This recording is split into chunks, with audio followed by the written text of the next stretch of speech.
Hi, I'm Gary Sturgis, the creator and founder of Surviving Grief and the author of Surviving Grief 365 Days a Year. And today I'm honored to welcome someone whose compassion and strength have touched the lives of so many grieving parents.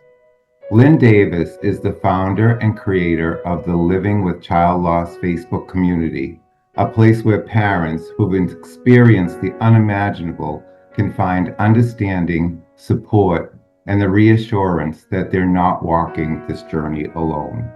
In 2024, Lynn's son Mike died unexpectedly. Like so many of us who've experienced profound loss, she found herself navigating a life she never imagined. Not long after Mike's death, Lynn was also diagnosed with cancer. Through it all, she's faced extraordinary challenges with remarkable courage and is now a cancer survivor. Before retirement, Lynn dedicated her career to caring for others as a nurse. Today, she continues that same spirit of compassion by creating a safe and welcoming community where grieving parents can share their stories, honor their children, and find hope in the company of others who truly understand. Lynn, thank you so much for being here today, and thank you for all you do for the child loss community. It's an honor to have this conversation with you. Thank you. You're going to make me cry. Well, I don't want to do that. But could you tell us a little bit about Mike and what kind of son he was? Um, Mike was 41 years old when he died. He was one of these tough guys on the outside, but had a heart of gold and really was a tender bear on the inside. He was a mama's boy. That just happens, as he was my only son. But he loved anything related to tattoos or the mob or the mafia, which is kind of scary. But he was so loyal to the people that he called friends and family, and he just had a heart of gold. So, what are some of your favorite memories of him that still make you smile today? Um, I think one of my most favorite memories of Mike was the year we gave him a new coat for Christmas, and 2 days later he came home from work without his coat. And I asked him, I said, Mike, what did you do with your coat? You lost it already? He said, no, Mom, there was a homeless man in a tent. Um, and he was really cold, so I gave him my socks and my coat. And, you can't get mad at that. No, definitely You just not. can't get mad at that. But, he was just one of those people that he wanted you to think he was a tough guy, but he was a very giving, caring person. So, looking back, what do you remember most about those first few weeks after Mike died? Oh my goodness. I spent a lot of time sitting in one spot on the couch, just bawling my heart out. I think my first words to John were, I don't think I can survive this. And I think I truly didn't believe I could survive losing Mike. Um, but I just felt so empty and um,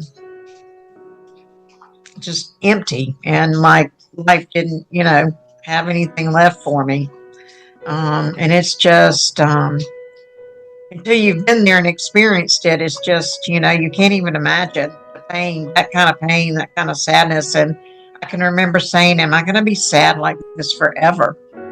And you really think you are. What's been one of the hardest parts of learning to live alongside your grief?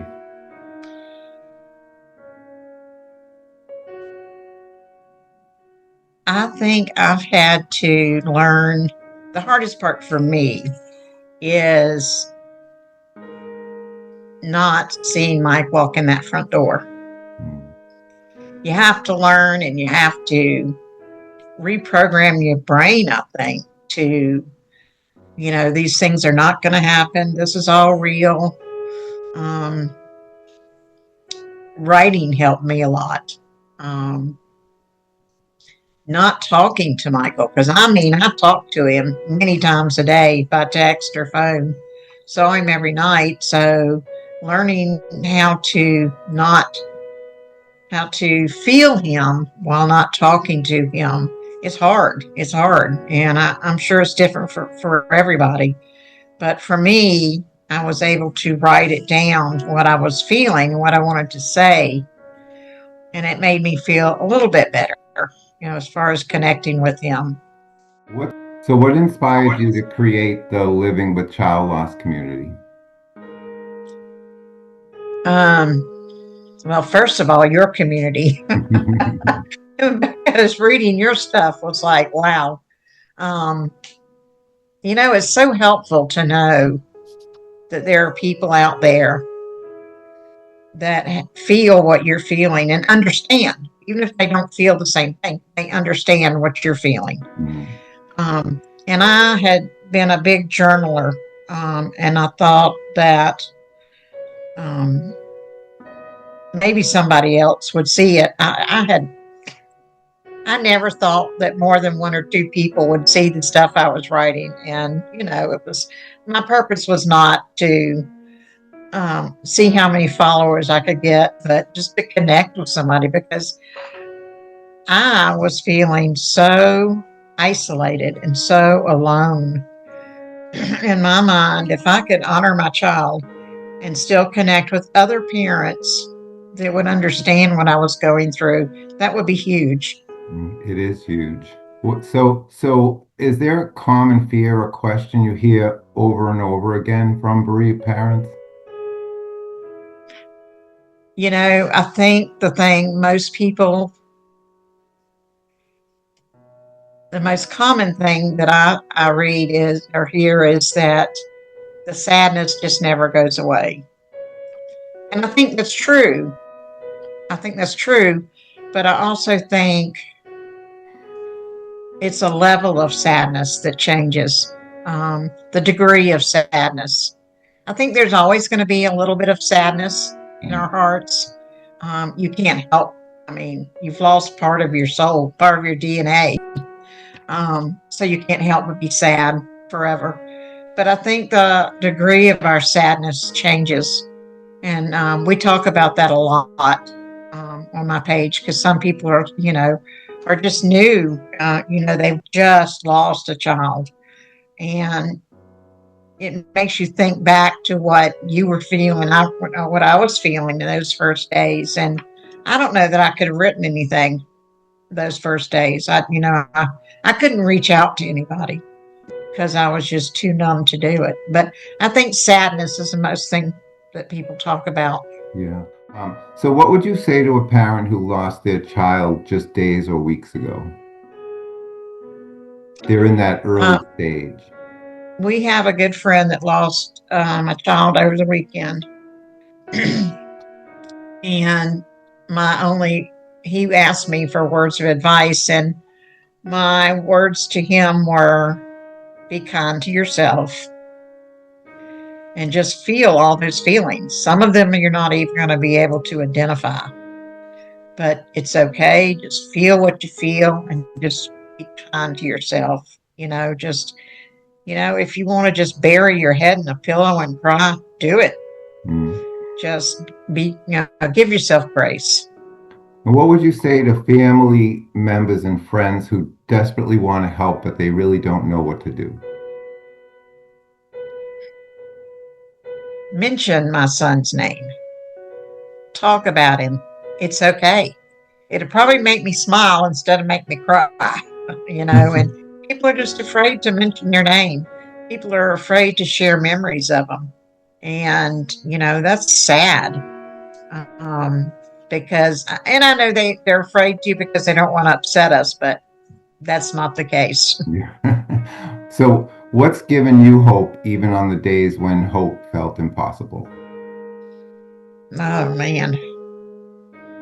I think I think I'll always feel a connection to my son. I just I mean, I just do. Um, I think our bond was so strong that I think I'll always feel that. And I think that's the only thing that's kept me going. There were certainly days when I thought, what the heck am I doing this for? Um, and people would say, well, Mike wouldn't want you to think that way. And yeah, well, I don't know about that. But I just feeling a connection to him and thinking of memories of him. And I think someone once told me, I'm not going to mention his name, that Mike was more than his death. And that helps me to remember that he was here, he was a person, he did great things, and his death was just a moment in time. Um, so, if there's one thing you hope every grieving parent listening to us today remembers after this conversation, what would you want it to be? I think I would just want them to know that the days are really dark some days, um, but there is a light at the end of the tunnel. You know, even if you think it's a train, it's not. And there is a light, and our kids are always with us. They'll always be with us. I think so, anyway. I mean, I don't know how everybody feels, but I think if you keep that in focus, that your child is always with you. If we keep that in our heart. Yeah, Yeah. absolutely. Absolutely. Like I said, I tell Mike good night every night when I go to bed. John probably thinks I'm crazy, but I tell him good night every night when I go to bed. So it's important to keep that connection, I think. Well, Lynn, thank you for sharing your heart so openly today and for trusting us with your story. I know these conversations aren't always easy, but they do matter. Every time someone who's walked this road is willing to speak honestly about grief, it reminds another grieving person that they're not alone. I also want to thank you for the incredible community you've created through living with child loss. It's become a place where grieving parents can find understanding, compassion, and a connection at a time when they feel most isolated. And to everyone watching, if today's conversation resonated with you, I hope you'll take a moment to connect with Lynn and with the Living with Child Loss community. And if you're carrying grief of any kind, I hope you leave this conversation knowing that while none of us can take your pain away, there are people who are willing to walk beside you. Lynn, thank you again for being here. It's been a privilege to spend this time with you, and I hope our paths cross again soon. Thank you, Gary. And until next time, please be gentle with yourselves and with one another, and remember, we're all just walking each other home.